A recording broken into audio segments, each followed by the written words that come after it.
ದಶಮತಿ ಎಂಬ ಪೆಸರೆಮ್ಮ ಗುರುವರಗೆ ದಶ ದಿಶಗಳಲ್ಲಿ ಪ್ರಸಿದ್ಧ ಕಾಣಿರೋ. ಎಸೆವ ಈ ನಾಮ ಅನಿಮಿಷರಿಗೊಬ್ಬರಿಗಿಲ್ಲ, ಋಷಿಗಿಲ್ಲ ಮಾನಿಸರೊಳಿಲ್ಲ. ನಾಮ ಫಲದಿಂದೆಮ್ಮ ಗುರುವಿಗಿದು ಧರ್ಮ.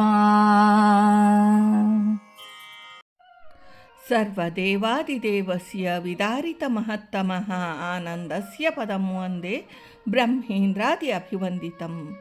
ಕಾಮಧೇನುರ್ಯಥಾ ಪೂರ್ವಂ ಸರ್ವಾಭೀಷ್ಟಫಲಪ್ರದ ತಥಾ ಕಲೌ ವಾದಿರಾಜಃ ಶ್ರೀಪಾದೋಭೀಷ್ಟದಾಃ ಸತಾಂ. ದಶಮತಿ ಎಂಬ ಹೆಸರೆಮ್ಮ ಗುರುವರಗೆ.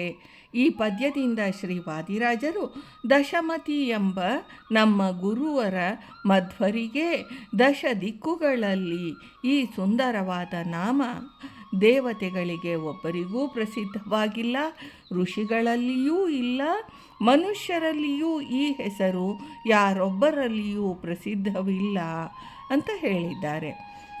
ಅರ್ಥ: ದಶಮತಿ ಎಂಬ ಪೆಸರು, ದಶಮತಿ ಪೂರ್ಣಪ್ರಜ್ಞ ಎಂಬ ಹೆಸರು ಎಮ್ಮ ಗುರುವರಗೆ ನಮ್ಮ ಗುರುಶ್ರೇಷ್ಠರಿಗೆ ಉಂಟು, ಇದೆ.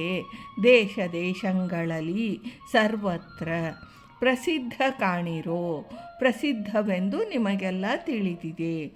ಎಸೆವ ಶುಭ್ರವಾದ ರಾರಾಜಿಸುವ ಈ ನಾಮ ಈ ಹೆಸರು ಅನಿಮಿಷರಳು ದೇವತೆಗಳಲ್ಲಿ ಒಬ್ಬಗಿಲ್ಲ, ಯಾರೊಬ್ಬನಿಗೂ ಇಲ್ಲ, ಋಷಿಗಿಲ್ಲ, ಯಾವ ಋಷಿಗೂ ಇಲ್ಲ, ಮಾನಸರುಳಿಲ್ಲ, ಮನುಷ್ಯರಲ್ಲಿ ಇಲ್ಲ. ನಾಮ ಫಲ ಬಲದಿಂದ, ನಾಮದ ಅರ್ಥಬಲದಿಂದ, ಶಬ್ದದ ಶಕ್ತಿಯರ್ಥದಿಂದ ಯಮ ಗುರುವಿಗೆ ನಮ್ಮ ಗುರುಗಳಿಗೆ ಶ್ರೀ ಪೂರ್ಣಪ್ರಜ್ಞರಿಗೆ ಇದು ಧರ್ಮ. ಈ ಸರ್ವಜ್ಞತ್ವವು ಸ್ವಭಾವ ಲಕ್ಷಣವಾಗಿದೆ. ದಶಮತಿ ಎಂಬುದು ಅನ್ವರ್ಥ ನಾಮವಾಗಿದೆ.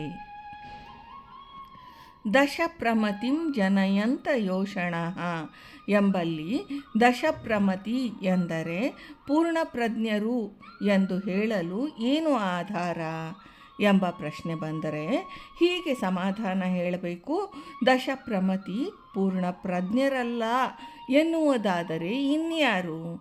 ಆ ಹೆಸರು ನಮ್ಮ ಗುರುವರ ಮಧ್ವರಿಗೆ ದಶ ದಿಕ್ಕುಗಳಲ್ಲಿಯೂ ಪ್ರಸಿದ್ಧ. ಈ ಸುಂದರವಾದ ನಾಮ ದೇವತೆಗಳಿಗೆ ಒಬ್ಬರಿಗೂ ಪ್ರಸಿದ್ಧವಾಗಿಲ್ಲ, ಋಷಿಗಳಿಗಿಲ್ಲ, ಮನುಷ್ಯರಲ್ಲಿಯೂ ಈ ಹೆಸರು ಯಾರೊಬ್ಬರಲ್ಲಿಯೂ ಪ್ರಸಿದ್ಧವಿಲ್ಲ.